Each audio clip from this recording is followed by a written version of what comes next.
Hey everyone, I'm Matt Jordan. I'm the senior pastor here at First Methodist Church, and we're doing a new sermon series on what our mission is, what our values are, how we understand the way we do ministry and why we do it. This past Sunday, I taught on our mission statement, which is to transform the world with the good news of Jesus Christ. It's an impactful statement for us for many reasons. The first is biblically, it's grounded in the Great Commission to go, therefore, and make disciples of all nations, teaching them to observe all that I have commanded you. And the way that we do this and transform the world with the good news of Jesus is to give us a direct picture and a direct foundation as to how we are to live and to exist.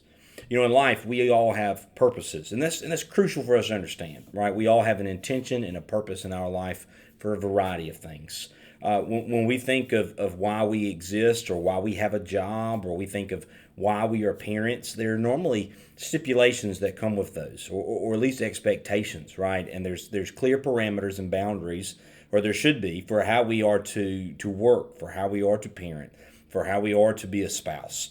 There are things that we understand about those things. The same's true for our faith. There are things that are to be clear for us, right? We know where to pray, we know where to fast, we know where to serve.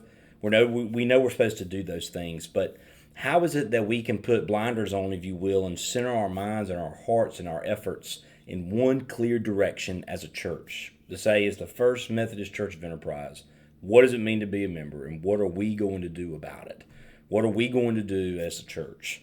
It starts with a mission statement. It starts with understanding what our mission is, that we prayerfully have understood is what is necessity for us in our ministry.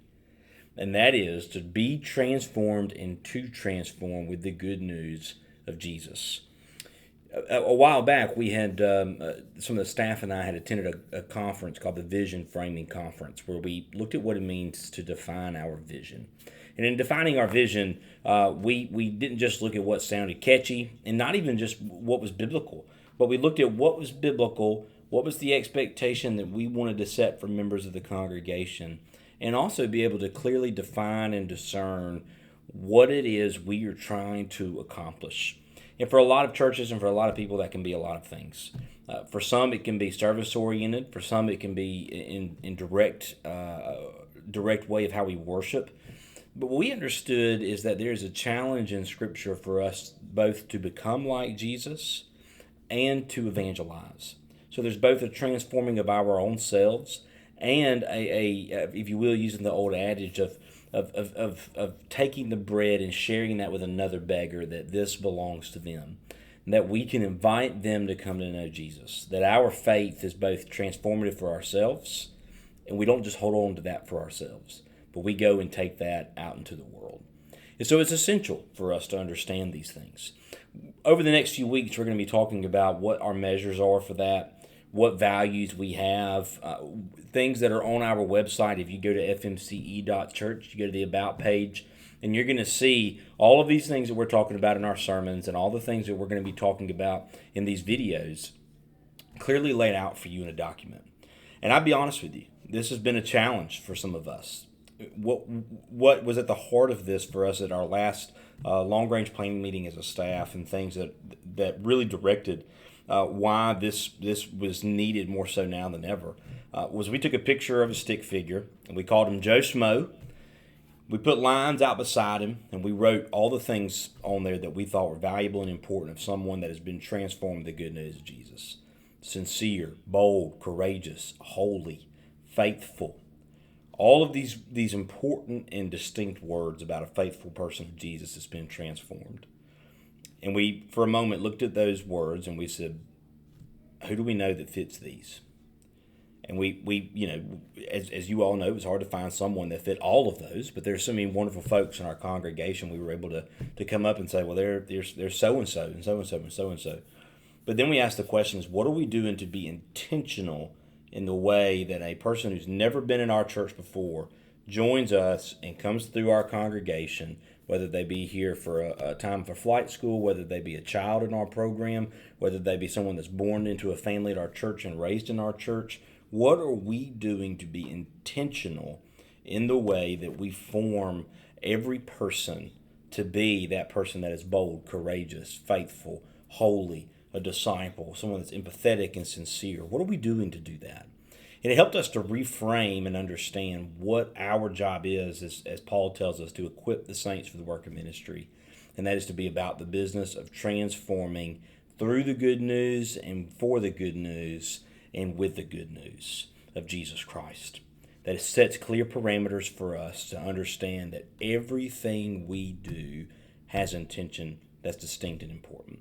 And so when we think about what it means to be a member here at the First Methodist Church of Enterprise, what expectation is there for me? What is something that is important for me to know and to understand?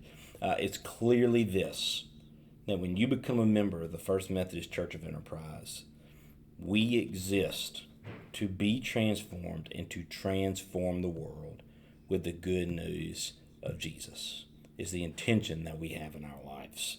So my challenge to you as we go through this time is, if you've got questions about these things, ask us.